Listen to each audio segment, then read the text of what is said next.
Madame d'abord à l'hôpital là et puis et cabane d'embral d'elle et puis amigation tout pour les venir ensemble. Elle a 19 ans et attend son deuxième enfant. Naïka Pierre a du mal à se remettre de ses émotions 2 jours après son arrestation. À l'hôpital, à Santo Domingo. C'est une des nouvelles tactiques de la police dominicaine, repérer les femmes haïtiennes enceintes sans papier qui viennent accoucher dans les hôpitaux de la capitale. Naïka Pierre a été accueillie par une ONG haïtienne à Bel-Ader, petite ville frontalière qui constitue un des points de passage importants entre les deux pays.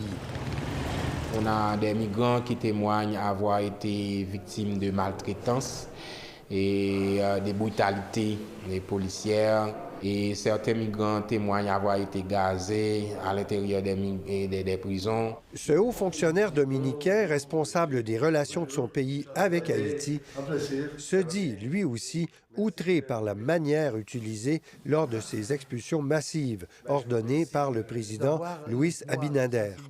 Mais Julio Ortega partage les inquiétudes de son gouvernement. 30% du budget en santé du ministère de la Santé et du Service national de santé, c'est dépensé en attendant d'Haïtiens.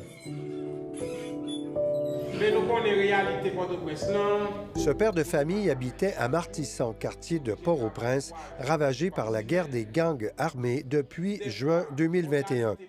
Il attendait un visa pour émigrer qui n'arrivait pas.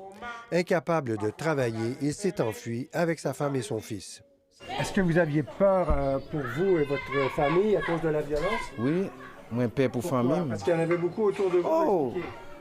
Il y a des séries de chimères, terroristes, qui ont entré la caille, tué le monde.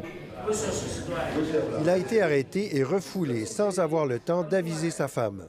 Il y a des fois, ils viennent avec bâton, ils battent nous, ils poussent nous, ils font nous habiller. Naïka Pierre dort maintenant ici. Elle est complètement démunie. Elle vivait depuis 6 ans en République dominicaine avec sa mère et le père de ses enfants, tous sans papier, comme la grande majorité des Haïtiens exilés dans ce pays. Tout ça me dégaine, tout dans les années. Naïka, enceinte de 7 mois, et sa fillette de 15 mois ont été transportés dans un camion comme celui-ci, où les gens sont entassés, debout, sans eau ni nourriture, pendant des heures. Le poste frontière de Bel-Ader est fréquenté par des commerçants en tout genre et par des Haïtiens qui cherchent à fuir la crise. Mais ces jours-ci, la plupart sont forcés de faire le trajet inverse. On rapatrie les personnes à 8h15 dans la soirée. Et hier soir, on était à la frontière pour essayer de voir plus de 200 personnes. Selon des médias dominicains, entre 800 et 1000 Haïtiens illégaux sont expulsés chaque jour depuis le décret présidentiel du 11 novembre. Les États-Unis expulsent plus que nous. Ce qui se passe ici, je vous dis, c'est inhumain et c'est impossible de continuer avec ça.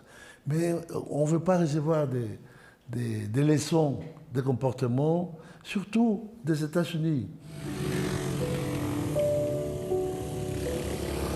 Ces adolescents ont aussi été expulsés par les autorités dominicaines. Certains d'entre eux ont été séparés de leurs parents. Ils sont accueillis par une ONG spécialisée, partenaire de l'UNICEF. C'est un acte raciste même. Ils sont arrivés ici vraiment depuis le tour, passé plus de 2 semaines en prison, pas accès à l'eau, à la nourriture, tout ça. La communauté internationale, l'ONU doivent faire quelque chose. La Commission des droits de l'homme des Nations unies exige que ces déportations massives cessent, le temps qu'on trouve une solution à la crise haïtienne. La communauté internationale doit prendre cette situation en charge et faire un plan Marshall. Qu'est-ce que vous allez faire? Je vais retourner. Naïka, la jeune maman, se demande de quel côté de la frontière elle pourra accoucher dans les prochaines semaines. Peut-être avec sa grand-mère en Haïti ou avec son mari à Saint-Domingue, où elle souhaite retourner.